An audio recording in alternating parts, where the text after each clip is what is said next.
a tarefa da grande comissão mundial. Sabe quem são? É você e sou eu. Chegou a nossa hora, Brasil! É a nossa hora, Brasil! Levanta e adora a Deus! Você acaba de sintonizar na leitura do livro Por que Tarda o Pleno Avivamento? Capítulo 6. Harnack definiu o cristianismo como algo muito simples e muito sublime. Viver no tempo e na eternidade sob o olhar de Deus e com a ajuda dele. Se os crentes pudessem estar cônscios da eternidade.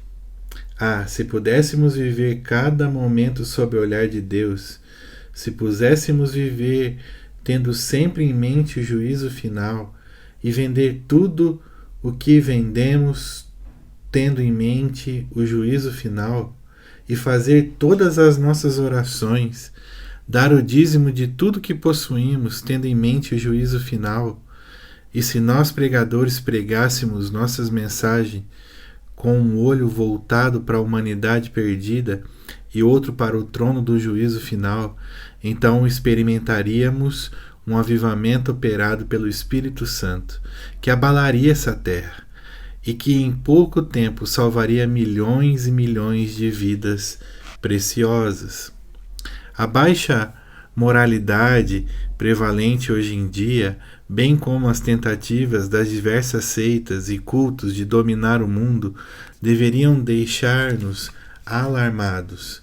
Alguém já disse, e com muita razão, que existe apenas 3 tipos de pessoas no mundo hoje: os que têm medo, os que não conhecem a realidade o suficiente para chegar a ter medo e os que conhecem a Bíblia. Sodoma, onde não havia Bíblia, nem pastores, nem folhetos, nem reuniões de oração, nem igrejas, pereceu. Como será que os Estados Unidos e a Inglaterra vão escapar da ira de Deus? Aqui teremos milhões de Bíblias, centenas de milhares de igrejas, um sem número de pregadores, e quanto pecado. Os homens constroem nossos templos, mas não entram neles. Imprimem Bíblias, mas não as leem. Falam de Deus, mas não creem nele. Conversam a respeito de Cristo, mas não confiam nele para a sua salvação. Cantam os nossos hinos, mas depois os esquecem. Onde é que vamos parar com tudo isso? Em quase todos os seminários de estudos bíblicos, hoje, a igreja atual é descrita nos termos da carta aos Efésios. Afirma-se que, apesar de toda a nossa carnalidade e pecado, estamos sentados com Cristo nos lugares celestiais. Que mentira! Somos Efésios? Sim, mas da igreja de Éfeso do Apocalipse, aquela que abandonou o primeiro amor. Fazemos concessões ao pecado em vez de fazermos oposição a ele. E nossa sociedade silenciosa, libertina, leviana, nunca se curvará diante dessa igreja fria, carnal, crítica. Paremos de ficar procurando desculpas para o nosso fracasso. A culpa pelo declínio da moralidade não é do cinema e da televisão. A culpa pela atual corrupção e depravação internacional é toda a igreja. Ela não é mais um espinho nas ilhargas do mundo. E não foi nos momentos de popularidade que a verdadeira igreja triunfou, mas sim nas horas de adversidade. Como podemos ser tão ingênuos ao ponto de pensar que a igreja está apresentando aos homens o padrão estabelecido por Jesus no Novo Testamento, com esse baixo padrão de espiritualidade que ela ostenta? Por que tarda o avivamento? A resposta é muito simples. Tarda porque os pregadores e evangelistas estão mais preocupados com dinheiro, fama e aceitação pessoal do que em levar os perdidos ao arrependimento. Tarda porque nossos cultos evangelísticos parecem mais shows teatrais do que pregação do evangelho. O avivamento tarda porque os evangelistas de hoje têm receio de falar contra as falsas religiões. Elias zombou dos profetas de Baal e debochou a sua incapacidade de fazer chover. Seria melhor que saíssemos à noite, como fez Gideão, e derrubássemos os postes ídolos dos falsos deuses, do que deixar de realizar a vontade de Deus. As seitas anticristãs e as religiões ímpias desta nossa hora final constituem um insulto contra Deus. Será que ninguém fará soar o alarme? Por que não protestamos? Se tivéssemos metade da importância que julgamos ter e 1/10 do poder que pensamos possuir, estaríamos recebendo um batismo de sangue, tanto quanto recebemos de água e fogo. As portas das igrejas na Inglaterra se fecharam para John Wesley, e um dos seus críticos disse: eles, seus tolos pregadores leigos, esses grupos de funileiros, garis, carroceiros e limpadores de chaminé, estão saindo por aí a envenenar a mente das pessoas. Que linguagem abusiva! Mas Wesley não tinha medo nem de homens nem de demônios, e Whitefield era ridicularizado nas peças de teatro da Inglaterra da maneira mais vergonhosa possível. E se os cristãos do Novo Testamento foram apedrejados e sofreram todo tipo de ignomínia, por que será que nós, hoje em dia, não provocamos mais a ira do inferno, já que o pecado e os pecadores continuem sempre os mesmos?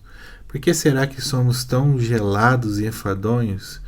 É bem verdade que pode haver muito tumulto sem avivamento, mas, à luz do ensino bíblico e da história da igreja, não podemos ter avivamento sem tumulto. Avivamento tarda porque não temos mais intensidade e fervor na oração. Há algum tempo, um famoso pregador, ao iniciar uma série de conferências, fez a seguinte declaração: vim para esta série de conferências com grande desejo de orar. Agora peço que aqueles que gostariam de carregar junto comigo esse peso, que ergam uma de suas mãos e que ninguém seja hipócrita. Um bom número de pessoas levantou a mão, mas, lá pelo meio da semana, quando alguns resolveram promover uma vigília, o grande pregador foi dormir. Que hipocrisia! Já não existe mais integridade. Tudo é superficial. O fator que mais retarda a vinda de um avivamento do Espírito Santo é essa ausência de angústia de alma. Em vez de buscarmos a propagação do reino de Deus, estamos fazendo mais propaganda. Que loucura! Quando Tiago 5,17 diz que Elias orou, estava acrescentando um valioso adendo à biografia dele registrada no Antigo Testamento. Sem essa observação, ao lermos ali, Elias profetizou, concluiríamos que a oração não fez parte da vida dele. Em nossas orações ainda não resistimos até ao sangue, não mesmo. Como diz Lutero, nem ao mesmo fizemos suar a nossa alma. Oramos com uma atitude tipo, o que vier está bom. Deixamos tudo ao acaso. Nossa oração não nos custa nada, nem mesmo demonstramos forte desejo de orar. Fica tudo na dependência de nossa disposição. E por isso oramos de forma intermitente e espasmódica. A única força diante da qual Deus se rende é a oração. Escrevemos muito sobre o poder da oração, mas ao orar não temos aquele espírito de luta. Nós fazemos tudo. Exibimos os nossos dons espirituais ou naturais. Expomos nossas opiniões, políticas ou religiosas. Pregamos sermões ou escrevemos livros para corrigir desvios doutrinários. Mas quem quer orar e atacar as fortalezas do inferno? Quem irá resistir ao diabo?